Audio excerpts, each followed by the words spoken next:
1700s का time था। रात का काला समुद्र, हवा में नमक की खुशबू और दूर एक शिप की लैंटर्न हिलती हुई। उस शिप का नाम था द फैंसी और उस पर खड़ा था एक ऐसा एडमिरल जिसका नाम सुनते ही नेवीज का खून सूख जाता था, हेनरी एवरी। लोग उसे किंग ऑफ पायरेट्स कहते थे। और आज मैं आपको एक ऐसी कहानी सुनाने जा रहा हूं जहां पावर, गोल्ड, धोखा और एक ऐसा राज है जो 3 सदियों बाद भी सुलझा नहीं है। और ये कहानी है एवरी के खजाने की।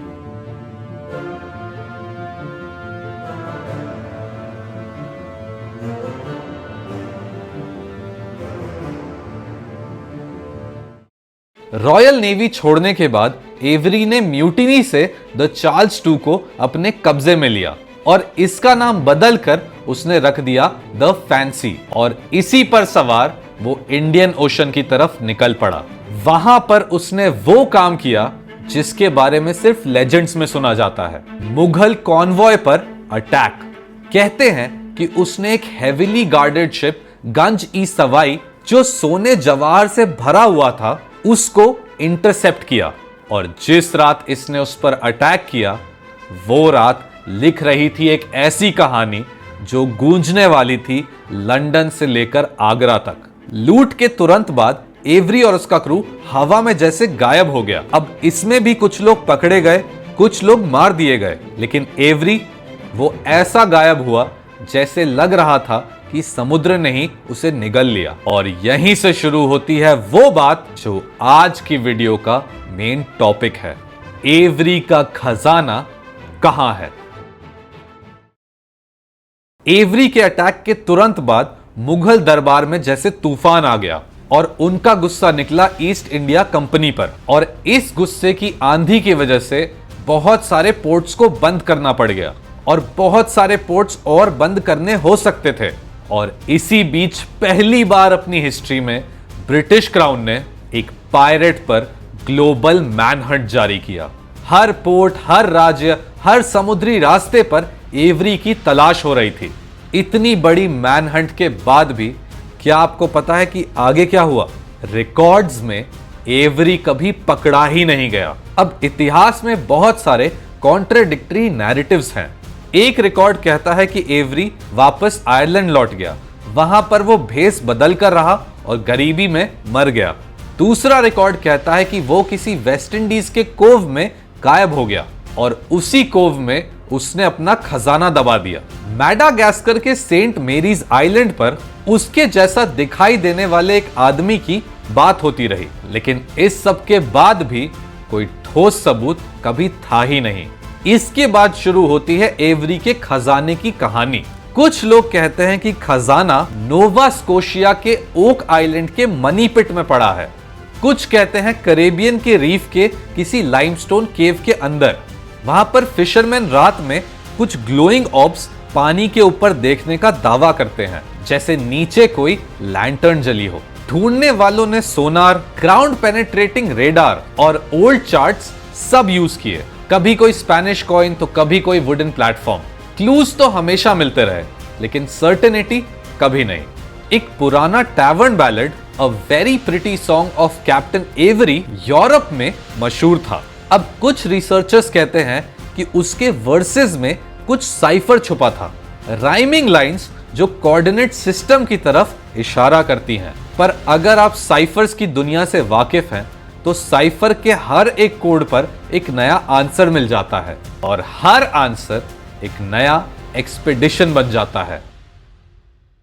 सबसे बड़ी बात यह है कि एवरी के बारे में जो ट्रूथ हम जानते हैं वो छोटे छोटे कागजी टुकड़ों पर टिका है। कोर्ट रिकॉर्ड्स, पोर्ट लॉग्स और दूसरे पायरेट्स की स्टेटमेंट्स। अगर एवरी सही में इंग्लैंड में एक भिखारी की जिंदगी जीकर मर गया तो फिर उस लूट का क्या? क्या जब एवरी लूट कर सब कुछ जा रहा था तो एक स्टॉर्म की वजह से सब कुछ पानी में डूब गया? या एवरी ने खजाना टुकड़ों में तोड़कर अलग अलग जगहों पर छुपा दिया ताकि सिर्फ कोई एक आदमी पूरा राज अपने साथ ना ले जा सके? अब इसी डिलेमा का दूसरा चेहरा है मॉरल पैराडॉक्स। कुछ लोग एवरी को फ्रीडम का सिंबल मानते थे, एम्पायर और मोनोपोली के खिलाफ। तो यहीं दूसरे लोग बोलते हैं कि वो एक रूथलेस पायरेट था। लेकिन जब हम एवरीज ट्रेजर बोलते हैं, हम गोल्ड की चमक से ज्यादा एक सवाल के पीछे भागते हैं। इंसान के लिए आजादी का मतलब क्या है, और कब ऐसा होता है कि वही आजादी ग्रीड में बदल जाती है। अब आता है एक और ट्विस्ट। 18th सेंचुरी के कुछ प्राइवेटियर लेटर्स में एक सिंबल रिपीट होता है। क्राउन के नीचे 3 बिंदु और एक आर्क, जिसे मैरिनर्स गेट बोला गया। ओक आइलैंड की रिसर्च में भी यह सिंबल काफी ज्यादा दिखता है। स्टोन मेकर्स पर ट्रायंगल्स, कीस्टोन सिंबल्स और वाटर ड्रेन्स का लैबिरिंथ। क्या ये सब कुछ एक मास्टरमाइंड का डिजाइन था, या फिर कोइंसिडेंस जिसे हम मीनिंग दे रहे हैं? एक रिटायर्ड कार्टोग्राफर के मुताबिक ओल्ड नॉटिकल चार्ट्स में एरर्स तो होती ही थी, पर कुछ एरर्स बार बार रिपीट होती थी, जैसे किसी ने जानबूझकर शोल या बे की पोजीशन थोड़ी शिफ्ट कर दी हो। अगर कोई पायरेट अपने खजाने की पोजीशन सीक्रेट रखना चाहता हो, तो वो अपने दोस्तों को अपडेटेड चार्ट्स देगा और अपने दुश्मनों को मिसडायरेक्टेड चार्ट्स देगा। यानी ये चार्ट्स खुद ब खुद एक नया ट्रैप बन जाते हैं। कहा जाता है कि एवरी ने इतना माल लूट लिया था कि उस टाइम पर वो दुनिया का सबसे वेल्दी पायरेट बन गया था। लेकिन प्रॉब्लम ये थी कि इतना सारा खजाना लेकर सेफ रहना मुश्किल था। इसीलिए एक थ्योरी कहती है कि एवरी ने अपना सारा लूट छुपाने के लिए अटलांटिक के किसी आइलैंड का यूज किया, और ओक आइलैंड का मनी पिट उसी का नतीजा है। लेकिन जब 1700 से लेकर 1800s के एक्सप्लोरर्स ने ओक आइलैंड पर डिगिंग शुरू की, तो उन्हें खजाना नहीं मिला, बल्कि हर बार खुदाई के साथ एक नया ट्रैप एक्टिवेट हो जाता था। जैसे ही वो 90 फीट तक की डेप्थ पर गए, एक ऐसा टनल खुल गया जिसमें समुंदर का पानी भर गया और पूरा पिट फ्लड हो गया। दूसरी बार जब और कंपनीज बनी और लोगों ने खुदाई शुरू की, तो उन्हें जो चीजें मिली उनमें था चारकोल, कोकोनट फाइबर, जो इस रीजन में नेचुरली नहीं होता, और एक मिस्टीरियस स्टोन जिस पर स्ट्रेंज सिंबल्स बने थे। उस स्टोन के सिंबल्स को ट्रांसलेट करके एक मैसेज सामने आया: 40 फीट बिलो 2 मिलियन पाउंड्स लाई बेरिड, जिसका मतलब होता है कि 40 फीट नीचे 2 मिलियन पाउंड्स का खजाना दबा है। पर सवाल यह था कि अगर सच में ट्रेजर था, तो 200 सालों में किसी ने क्यों नहीं निकाला? क्या ट्रैप्स इतने पावरफुल थे कि आज तक खजाना इनएक्सेसिबल है, या फिर वहां कभी कोई ट्रेजर था ही नहीं, सिर्फ एक इल्यूजन था? ओक आइलैंड की कहानी यहीं खत्म नहीं होती। जब डिगिंग कंपनीज एक के बाद एक फेल होती गईं, तो आइलैंड के बारे में एक कर्स की कहानी फैलने लगी। कहते हैं कि ओक आइलैंड के खजाने का राज तभी खुलेगा जब कम से कम 7 लोग अपनी जान दे चुके होंगे, और अब तक 6 लोग मर चुके हैं, एक्सीडेंट्स, फ्लडिंग्स और केविन्स में। तो इसका मतलब यह है कि अब सिर्फ एक और बचा है। लोगों को लगता है कि यह कर्स एवरी ने खुद डाला था, ताकि कोई भी उसके खजाने तक ना पहुंच सके। मॉडर्न जमाने में भी ओक आइलैंड का राज सॉल्व नहीं हो पाया है। आज भी सोनार स्कैनिंग और मेटल डिटेक्टर्स यूज होते हैं। रिसर्चर्स ने अंदर वॉइड्स और अननेचुरल चेंबर्स डिटेक्ट किए हैं, जिसका मतलब कुछ तो जरूर है नीचे, लेकिन अभी तक किसी ने कंफर्म नहीं किया कि वो गोल्ड है या वुडन ट्रैप्स। एक और इंटरेस्टिंग बात है कि ओक आइलैंड सिर्फ एवरी से कनेक्ट नहीं होता। इसके अलावा और भी थ्योरीज हैं। कुछ लोग कहते हैं कि ये नाइट्स टेम्पलर का खजाना है, वही टेम्पलर्स जिन्होंने क्रूसेड्स के दौरान अपने गोल्ड और सेक्रेड रेलिक्स छुपाए थे। दूसरे लोग बोलते हैं कि ये सर फ्रांसिस बेकन का हिडन मैन्यूस्क्रिप्ट्स का वॉल्ट हो सकता है। कुछ एक्सपर्ट्स ये भी मानते हैं कि ये स्पेनिश और फ्रेंच पायरेट्स का जॉइंट खजाना हो सकता है। हर थ्योरी एक नई कहानी ले आती है, लेकिन असली जवाब अभी भी जमीन के अंदर ही छुपा है। एक और शॉकिंग डिस्कवरी हुई थी जब रिसर्चर्स ने आइलैंड के दूसरे पार्ट में आर्टिफिशियल फ्लड टनल्स डिटेक्ट किए। ये टनल्स समुद्र से सीधा पिट तक जाते थे। मतलब जिसने भी ये डिजाइन बनाया वो एक मास्टर इंजीनियर था, क्योंकि बिना इंजीनियरिंग के पानी का नेचुरल प्रेशर खुदाई को फेल कर देता।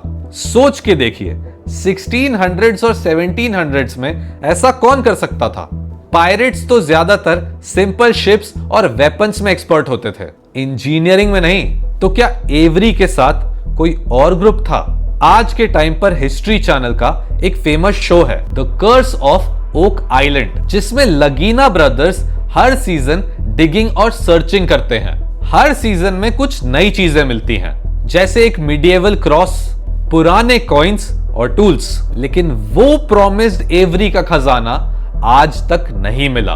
हर बार जब वो 100 फीट से ज्यादा नीचे जाते हैं तो वाटर टनल्स एक्टिवेट हो जाती हैं और पूरा प्रोजेक्ट रुक जाता है। ये मिस्ट्री अब सिर्फ एक ट्रेजर हंट नहीं रही, ये एक साइकोलॉजिकल गेम बन गया है। लोगों को बस ये क्यूरियोसिटी है कि आखिर अंदर है क्या। तो क्या सच में एवरी का ट्रेजर ओक आइलैंड में छुपा है, या फिर ये सिर्फ एक स्टोरी है जो 200 साल से लोगों को बेवकूफ बना रही है? ये एक ऐसी कहानी है जिसमें ग्रीड, फियर और होप तीनों एक साथ बनते हैं। अभी तक जो भी मिला है वो सब क्लूज है, coconut fibres, mysterious stones and symbols, tunnels और ट्रैप्स। लेकिन अगर असली खजाना एग्जिस्ट करता है तो वो अभी भी डीप अंडरग्राउंड किसी ना किसी चेंबर में लॉक्ड है। ओक आइलैंड का राज शायद कभी सॉल्व हो या शायद कभी सॉल्व ना हो, लेकिन एक बात तो जरूर पक्की है, एवरी का खजाना इस दुनिया की सबसे बड़ी अनसॉल्व्ड मिस्ट्रीज में से एक है। और जब तक इसका जवाब नहीं मिलता, लोग इस कर्स, इस आइलैंड और इस खजाने के बारे में स्पेक्यूलेट करते रहेंगे।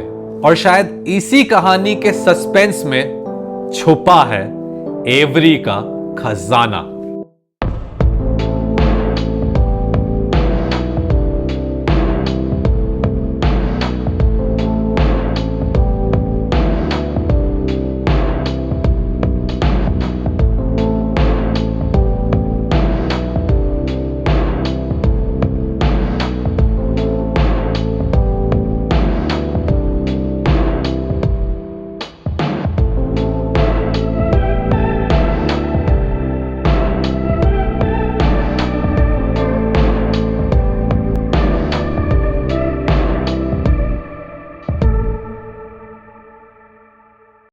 कल दोपहर में 11:50 PM पे AM पे। कितनी देर तक दिखा था आपको गंतव्य? हमको नहीं दिखा था, सिर्फ मेरे फोटो में आया था। अच्छा, कहाँ से फोटो लिया था आपने? ने अपने बालकनी से फोटो लिया था।